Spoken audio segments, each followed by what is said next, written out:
How is the CANS presented in the Child and Family Team meeting? The CANS should be integrated into the regular CFT process. It should be used when reviewing the child, youth, and/or family's needs and strengths, as well as the case plan.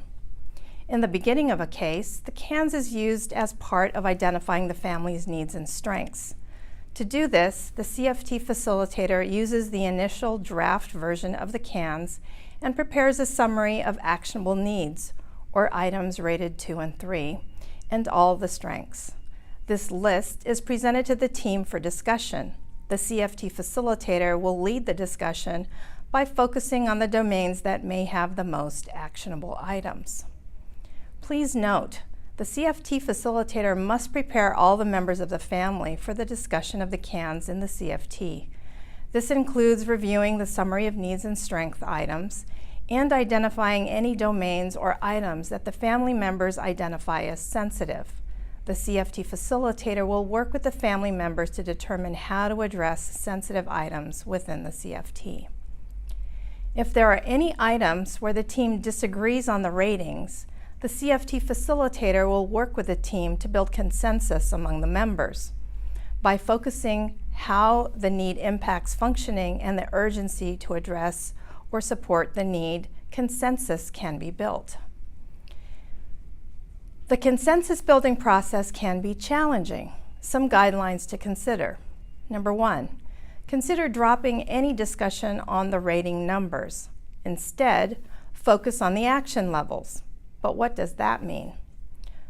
For needs, this means focusing on how the need impacts functioning and the urgency to address or support that need. For strengths, identifying whether the strength is providing the young person with a sense of meaning and well-being should be considered. Number 2, discuss the seriousness of the behavior and how it's impacting the young person.